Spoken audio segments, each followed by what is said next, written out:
TC Rádio, a rádio oficial de quem investe. Brunão, bem-vindo, ótimo dia para você nesta sexta-feira. Meu parceiro, a gente já viu o dólar para cima, a bolsa para baixo e a curva de juros tentando compensar o que foi o dia de ontem, que foi um dia muito positivo, sob o ponto de vista do arrefecimento da percepção de risco. Hoje, a curva nem está como um todo nas 4 linhas do gramado. Nós temos os contratos com vencimento em janeiro de 23, 24, 25 e 26. Daí para frente, até 2031, nem pintam ainda. Ou seja, precisam subir para as 4 linhas. O fato é que os contratos que estão aqui vão pedindo, em média, 9 pontos base e meio a mais nos prêmios. Repito, como um contraste ao movimento que a gente viu ontem. Então, meu parceiro, vamos lá no PIC fazer aquela fotografia primeiro do mercado nos Estados Unidos ou do pré-mercado por lá, na curva de juros que você separou, e aí pouco a pouco a gente passeia pelas commodities e faz um mergulho mais completo no mercado de futuros, cujo início já está posto, no momento em que a gente tem o Indifut batendo mínima intradiária, são 113.120 pontos agora. Você, Brunão, bem-vindo. Fala, Léo.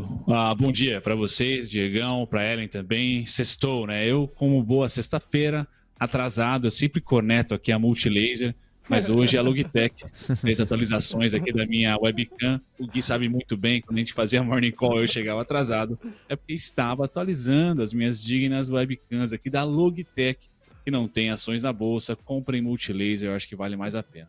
Vamos lá, vamos comentar sobre DXY.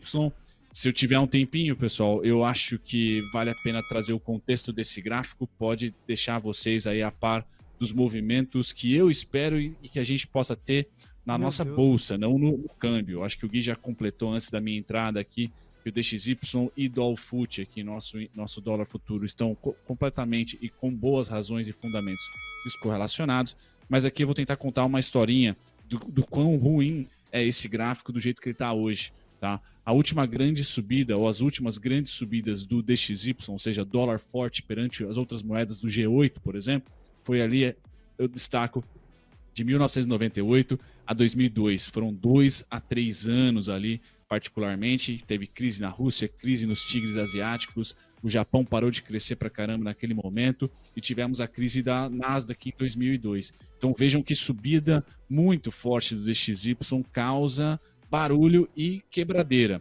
A última grande subida foi de 2014, tá, a 2016, 2013, 2017, 2013, 2016. Se vocês lembrarem bem, crise profunda dos emergentes, crise profunda nas commodities. Petróleo bateu 25, 30 dólares, o minério também foi para 40 dólares.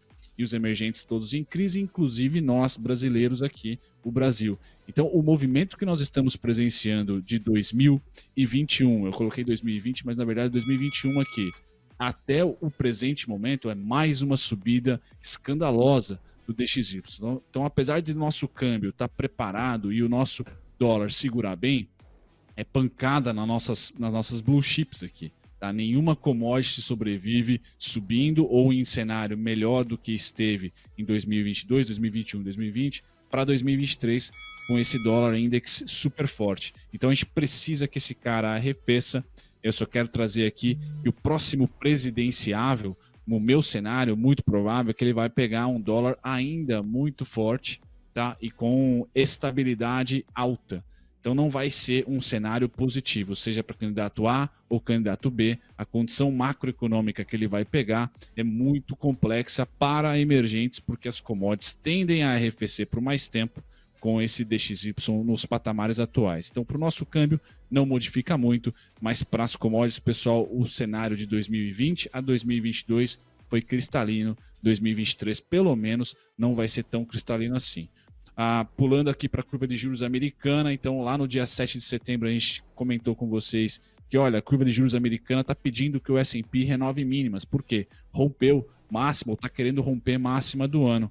Demorou um pouquinho, tá? Mas ontem, ou pelo menos hoje, não ontem, o S&P se aproxima, que é o gráfico do S&P, se aproxima da mínima do ano. Então a gente aprendeu esse ano aqui que política monetária, curva de juros, faz preço em índices, principalmente em índices. Às vezes a arbitragem é muito bem dita porque ela tem um delay. Então a curva de juros foi no dia 7 de setembro apontar que o S&P iria renovar a mínima. Pois bem, hoje o S&P está muito próximo das mínimas, então ainda tem uma gordurinha para cair, mas essa simetria, Léo, de certa maneira, é paga. Então esse ano nos ensinou aqui que macroeconomia, infelizmente ou felizmente, se você gosta, faz preço. Impressionante, Bruno. Eu te agradeço sobretudo pelo primeiro gráfico, que traz uma perspectiva até histórica do DXY, faz a gente recuar na linha do tempo até 1998 e correlaciona o forte estresse do DXY com um cenário macroeconômico mais desafiador. De fato, a gente vê, em especial nessa linha vermelha, que vai de 2014 a 2016, um momento muito desafiador para, em especial, os emergentes, pela queda brusca das commodities. Esta linha aí que o Bruno reforça no momento em que falamos com a imagem compartilhada. Vamos ver como é que 2023 vai se desenhar, mas independente das perspectivas até positivas macroeconômicas brasileiras, há esse cenário desafiador da moeda americana para com o mundo, porque a percepção de risco global está subindo e o encorpamento desse fantasma da recessão, sobretudo na manhã de hoje, manda esse recado. Bom, Brunão, vamos passar então dos Estados Unidos para as commodities, até porque os ADRs de Vale de Petrobras mandam também um recado para a gente. O Diego há pouco trazia a informação, o viés de queda é forte.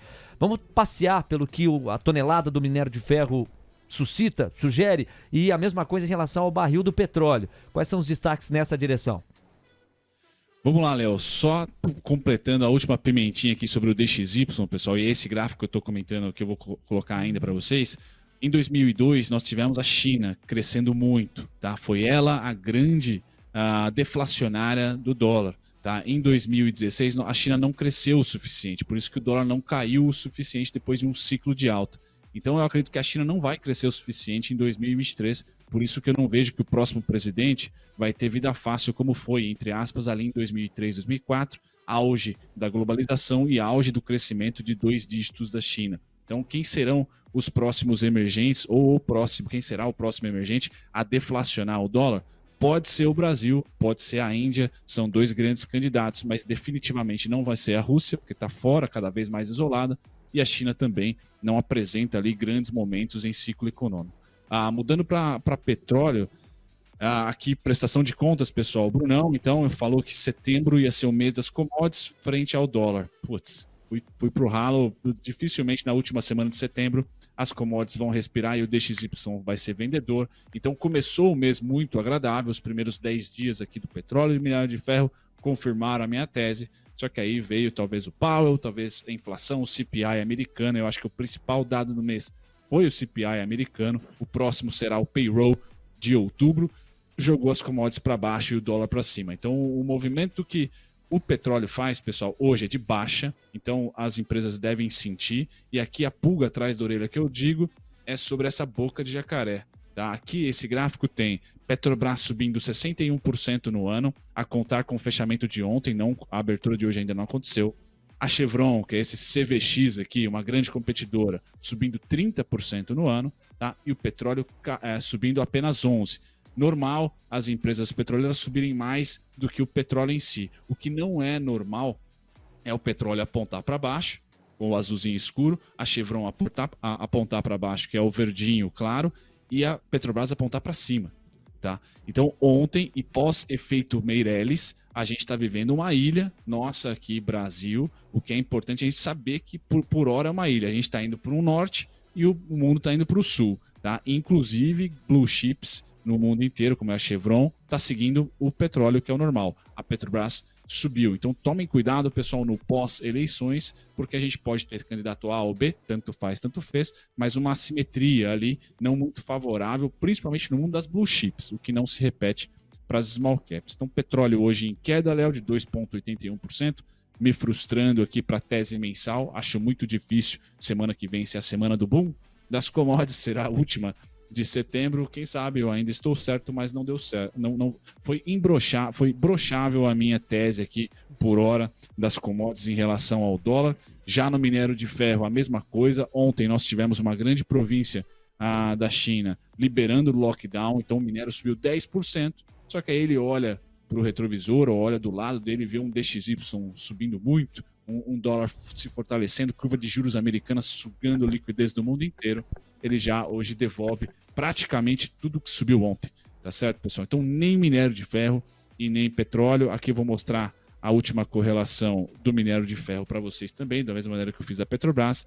Então a Vale esse ano cai 2%, a Rio Tinto cai 17%, o minério de ferro cai 20% e a Antofagasta cai 23%. Então a Vale também está caindo menos, tá, do que os seus pares internacionais e do que também o minério de ferro. E ela faz o mesmo movimento da Petrobras. O minério de ferro cai e ela sobe, tá certo? Então é um momento que nós todos aqui brasileiros temos que ter noção de que o Brasil, pós-efeito Meirelles, está subindo em relação ao mundo que está caindo. Se isso for correlacionado para baixo, o mundo continua a cair e a gente vai cair mais do que o mundo, muito provavelmente, creio eu, pós-eleições. Agora, Bruno, eu só queria salientar ou colocar um marca-texto no que você chamou de discrepância de sentido do gráfico.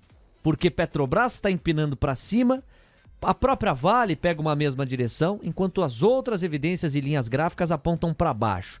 O trader que nos acompanha, ou seja, em especial aquele que mira o curto prazo, desprezar isso pode ser o limite entre o sucesso ou o fracasso do trade. Tome muito cuidado. O Bruno reconhece, essa é uma verdade, que nós temos tido uma dinâmica quase de ilha no Brasil nesses últimos dias. Mas ele também reconhece, também é uma verdade, que esse fôlego pode não durar tanto e não existe magia. Você pode até ver uma descorrelação, mas é muito insustentável que apenas Petrobras siga subindo diante de todas essas evidências baixistas. E o ADR da Petrobras vai trazendo esse termômetro. Bom, Bruno, hoje a gente está conversando um pouco mais tarde, o mercado de futuros está rolando, só salientar que a moeda americana segue subindo 1,05%, R$ 5,181. O Indifut acentuou parte do viés de queda, 1,4% de recuo, vai a duras penas lutando para brigar e ficar nos 113.100 pontos. A fotografia de momento está prestes a perder os 113 mil. A gente flagra que a curva de juros agora sim, de ponta a ponta, pede numa só direção mais prêmio.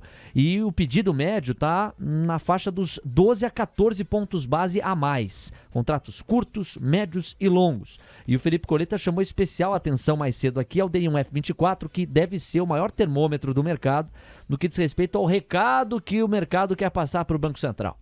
Ontem caiu muito. Hoje está pedindo 7 pontos base, nós temos 12,85%. Esse é o retorno médio anual daqui até o vencimento, que é janeiro de 24. Vamos ficar ligado nisso. Bruno, antes de você então passar a limpo Dolfut e Indifut, o Diego Kerber nos leva para o pré-mercado americano, traz a fotografia nos Estados Unidos. Pois não, Diego? Tudo continua caindo na mesma toada por lá, viu, Léo? Agora o Dow Jones Futuro está recuando 1,15%, S&P Futuro numa queda de 1,24% e o Nasdaq Futuro agora na marcha ré de 1,31%. Um leve arrefecimento aí das perdas, mas ainda assim todos no patamar negativo. E os de 10 anos estão estressando, agora subindo 6 pontos base para 3,77% de rendimento ao ano para o investidor. Olha os yields de 2 anos, hein? Avançando 9 pontos base e meio. Já estão em 4,22% de rendimento ao ano. O Bitcoin continua caindo, 2,56% agora, $18.908. E o Ethereum está em $1.295, recuo de 2,33% no dia. Às 9h16. Vamos lá então, Brunão. Afinal, só para complementar o Diego, risco de recessão deixa os Estados Unidos preocupados, é claro, só que a agilidade econômica e a capacidade de virada de jogo é uma. Quando você vai para a Europa, os caras ficam preocupados e a agilidade para virar o jogo é outra. Tanto que neste momento o DAX está caindo 2,5%. FTSE Inglaterra, 2,22% de recuo, CAC 2% de queda, Stoxx Europe 600, 2,5%. 600 ações na média ponderada mais líquidas da Europa apontando para essa queda. Não é pouca coisa não e está incorporando a narrativa da recessão. Bruno, vamos arrematar então. Daqui a pouquinho tem o Felipe Coleta também de volta ao vivo aqui com a gente. Você traz o destaque final relacionado ao Dolfut e Indifut. Vamos lá, Léo. Compartilhar rapidão para vocês aqui o dólar e o índice. Então vamos lá. Ontem o dólar, pessoal, começando com ele. Respeitem a região dos 510, né? Infelizmente a gente não consegue romper lá com paz, tá? Mas ontem fechou aí nas nossas mínimas dos 521, 517,5, compartilhado com vocês aqui no Expresso da Manhã, e não teve nenhuma resistência nesse meio tempo das quedas de ontem, tá? Então continua sendo as mesmas, pessoal. 5,204, que também foi ponto recente aqui do Expresso da Manhã, 5,215,5, o VWAP está em 5,204,5, então pode ter ali um primeiro estresse natural. Hoje, pessoal, sexta-feira, dia da maldade, o dólar subindo para chuchu, acho difícil, mas eu vou colocar para vocês de qualquer maneira, 5.269,5, 5.276, tá? Dólar rompeu máxima, pessoal, que a máxima de ontem tá no 5.204, então 5.215,5, vejo que, olharia mais para venda do que para compra.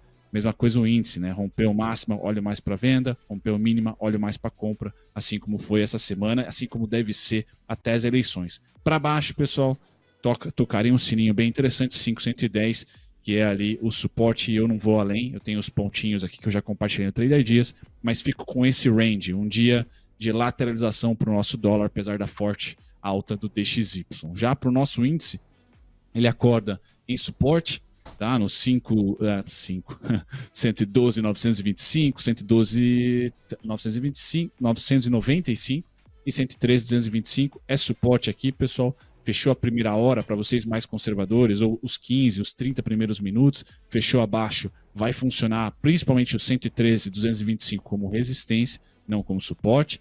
E aí o alvo mais provável, se o dia for de venda e tende a ser por causa das commodities, 111.250, 111.120 é o grande pedágio vendedor de hoje. Certo, pessoal? Semana que vem a gente reorganiza e olha mais os pontos específicos. Se subirmos durante o pregão, tá? Rompeu para cima, como eu falei, não é interesse meu comprar. Então, 115.425, 115.465 ali as primeiras paradas. E depois eu vou para o 116.905, 116.935. Grande também oportunidade mais vendedora do que compradora. Lembrando, aqui no Brasil, pessoal, somos uma ilha, mas essa ilha tende a ficar isolada até as eleições, pelo menos até o domingão aí do primeiro turno. Quer um resumo? Somos uma ilha, mas tem uma ponte que nos conecta com outras questões internacionais, fato.